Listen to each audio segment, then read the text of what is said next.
So I just thought I'll share a few global trends and a little bit about what we in Standard Chartered are doing in terms of embracing the digital footprint for our customers.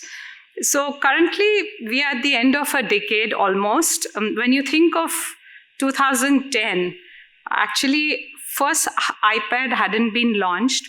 BlackBerry was the craze amongst urban phone users. Apple had just launched the second edition of the iPhone. Mobile data was expensive, and internet penetration in India was in single digits. So in one decade, we've really come a long way as a country. And all of you would have heard of Amazon Web Services.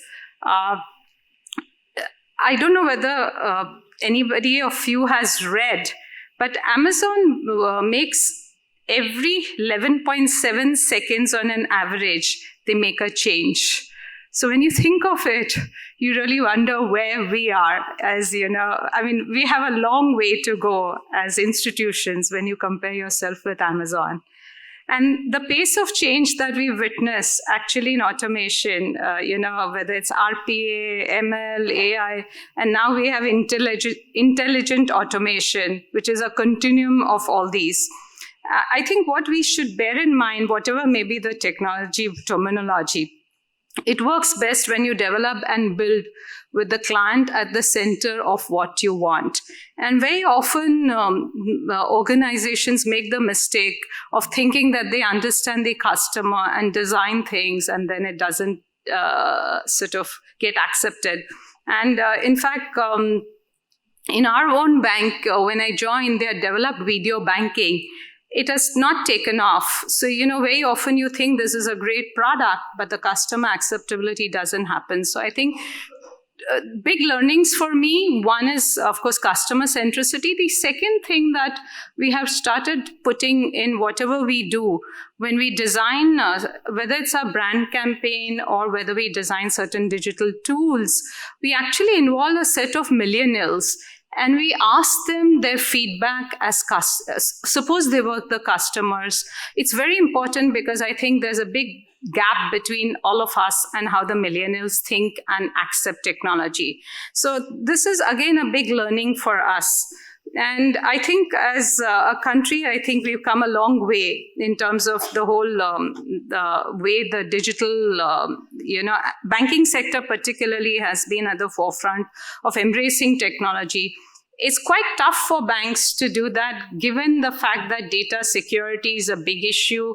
What can you expose to a third party, what you can't? And clearly, cybersecurity is a big issue for banks. But at the same time, banks have moved forward. The API banking is something that banks have readily embraced.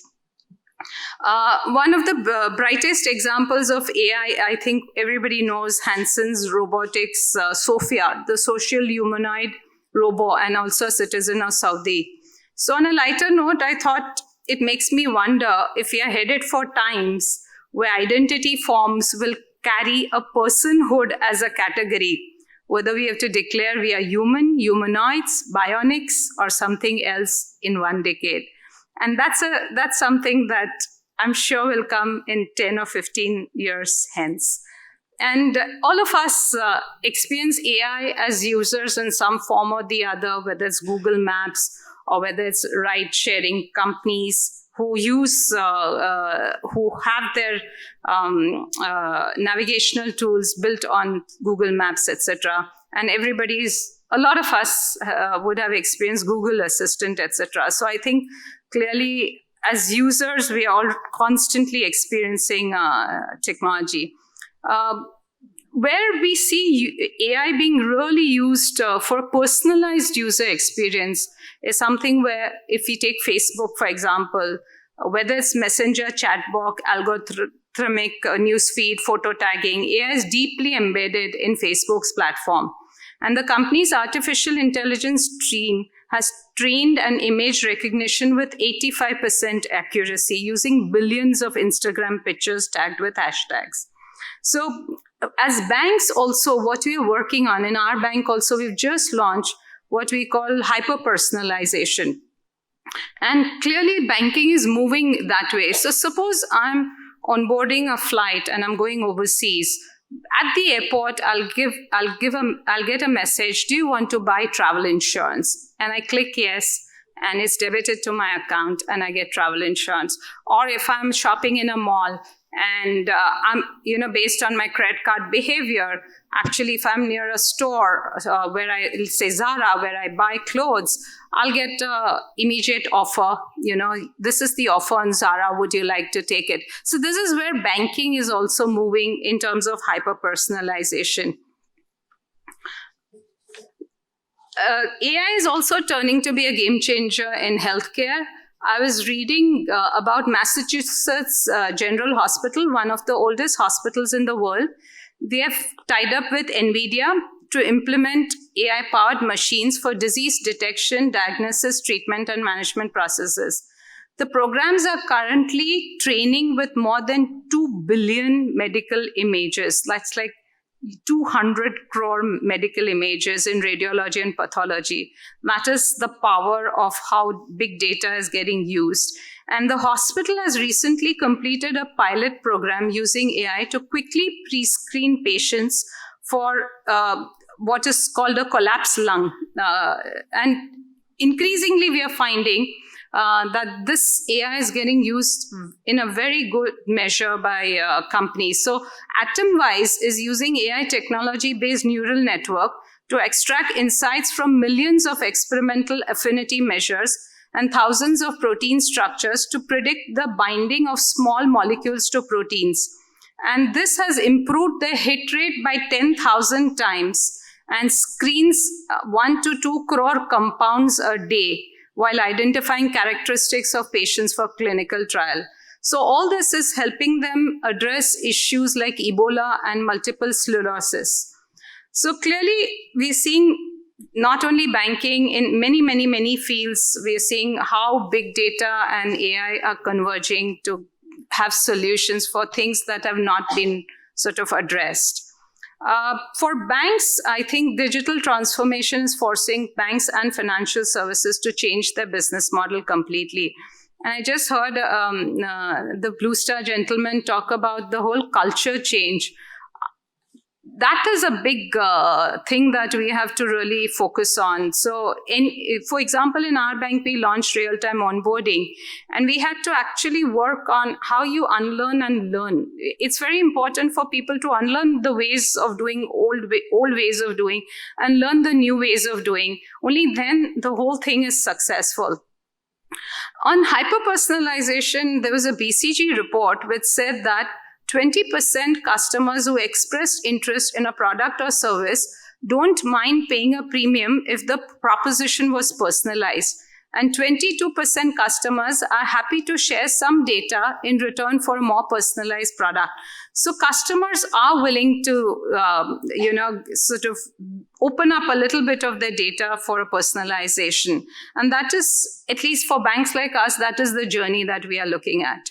And if we look at Alibaba and Ant Financial, Alipay, they have used hyper-personalization to sell their products to millions of customers. They analyze transactional and other behavioral data to predict and offer personalized loans, insurance, and investment options. And clearly, banks in India are a year or two away from doing similar offerings.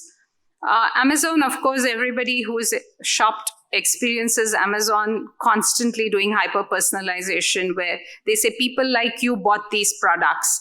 And this is really where we're seeing a lot of customization of services happening. As a bank, there were two things that I thought I'll share, two interesting. We keep talking of digitization on the retail side, but we worked on the B2C with a company, a lubricants company, where they would give the mechanic a 30 or 40 or some incentive if that mechanic sold their lube. The problem they were facing was that such small payments had to reach the final beneficiary. So what we did was we put a QR code on the cap of the bottle. The mechanic will scan the QR code, and through UPI, the money will reach the mechanic the same day. And this is how, a B2C kind of thing is, thanks to UPI, we're able to use to deliver very small value money directly into a customer's, or not our customer, but our customer's account. The second one where we used on the corporate side was one of the major airlines in India. We provide them real-time API-based debit and credit notification. So what happens is airline doesn't want to take beyond a particular exposure on a certain agent. And it was earlier taking days. We've literally made it real-time for the airline, which cuts down their time of updating. Only then, once they hit the credit limits, till the agent pays, they can't give them more tickets. So this is what we've done, real time. And as a result, the whole processing time is reduced next to nothing. So this is the way banks are not only giving a Me Too product, but customizing for clients' efficiency improvement. But as a CEO, I think the biggest challenge is what technology or you have a finite pot of investments, and where do you put your investments? As a CEO, to me, that's the biggest challenge, because everybody will have multiple needs. And also, is it the technology that will give you the best return on investment? And for CEOs, again, it's very important to keep learning or keeping pace, which is not easy, because CEOs like me are not digital natives. But nevertheless, I think boards and CEOs have to keep pace with the digital disruption. So today, when I was getting off the airport, I was thinking, what will a decade from now look like? So I think when I step out of the airport, I would have checked in with facial recognition, enjoyed an augmented reality, virtual reality experience in flight. When I step out, I'll have an autonomously driven car taking me to my favorite hotel. And that hotel may have a robot, Hanson Robotics, maybe a Amira or some humanoid acting as the person serving me. So I think that's where we are headed in a decade's time. Welcome to the future today. Hi, I just wanted to know, what part of financial institution now becomes a technology company, and do you see a threat from technology companies towards the banking industry? Is that something that you worry about? So clearly, it's not, you can't create a part of the bank, because every part of the bank which is serving a customer has to be digitally savvy, and they have to have a digital proposition for the customer. So it's whether it's retail or corporate, you have to have a digital proposition. I think while we keep talking of many fintechs, but the thing that comes in the way, there are two things that come in the way for a fintech to this thing. One is customer confidence in a fintech of putting your liability, your savings, your current account, which is a raw material for anybody to on-lend. Otherwise, your cost of borrowing is high. The second is the data privacy. I think customers are much more comfortable with a bank. And also the regulation is getting tougher for the fintechs also. The wallet companies, it's becoming tougher and tougher for them. So, when you do microtransactions, if you have high KYC requirements, it just doesn't become viable.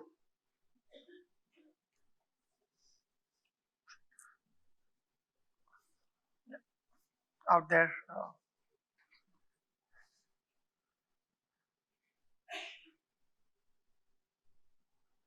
Yeah, first, hello. Yeah, right, it's working. Yeah. So first of all, it was quite exciting to know that the banks are becoming so much technology advanced. My question is towards the customer connect that you talked about. I see a lot of banks focus on providing analytics and information, which is very useful to the enterprise. But what about a customer? Like I being a customer, knowing about my expenses, knowing about my personal wealth, the transactions I do through my credit card, like certain analytics on that. Is there a focus on that area where you kind of empower every individual customers, maybe the credit card customers, to know those analytics?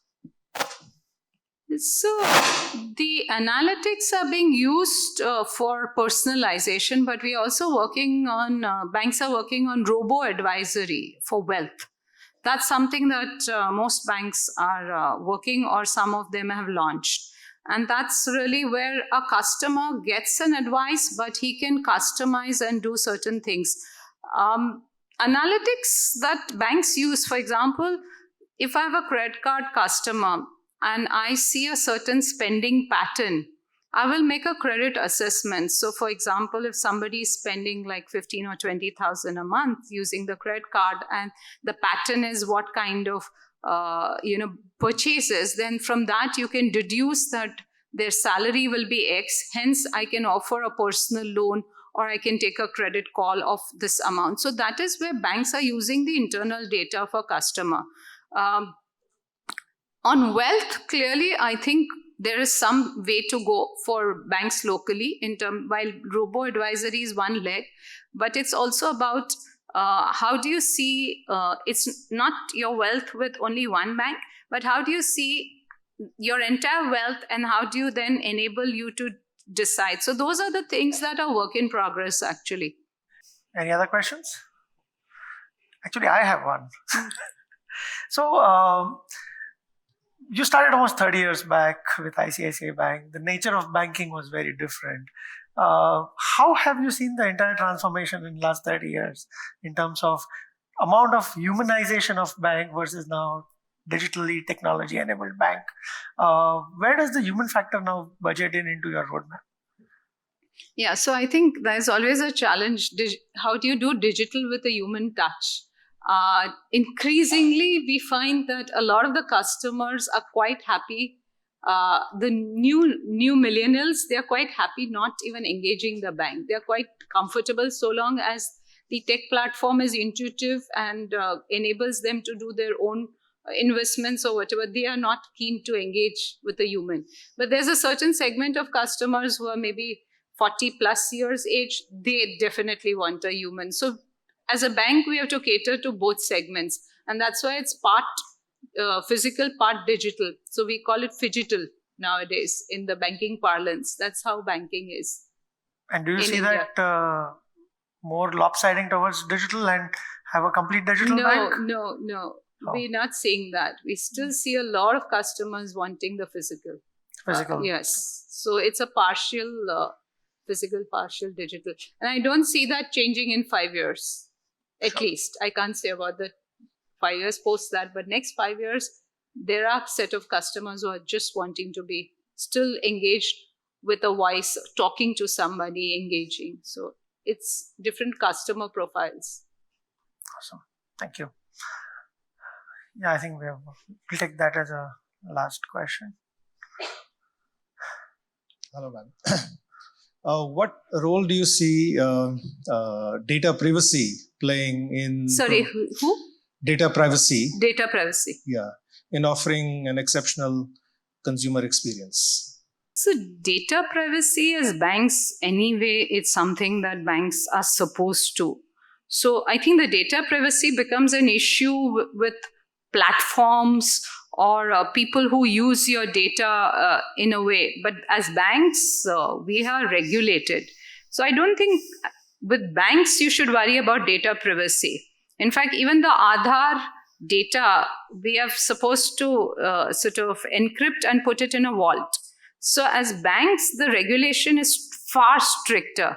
The issue about data leakage and all comes with other people who use your data, like a wallet company or whatever, and how that gets used. You have to trust then the people whom you sort of sharing your, or even platforms like Facebook or whatever. Those are where I think people have to be careful on data privacy, not with banks.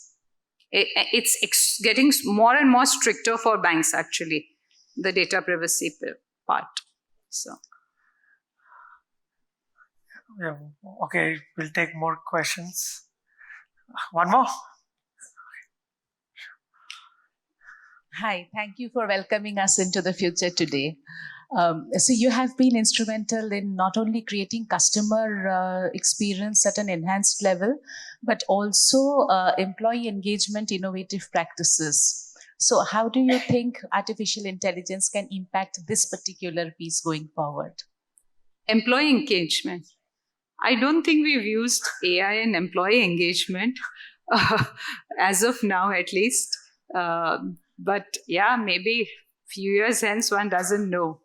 One of the things we were doing a pilot with tech company, which actually measures. So if the person is working on this thing, emails and all, how much time are they spending on emails, and how much time are they spending when they're resolving issues in operations? We are doing that kind of. So there you're actually using technology to understand the issues and how do you improve productivity. So those tools we have started using in the bank. Thank you.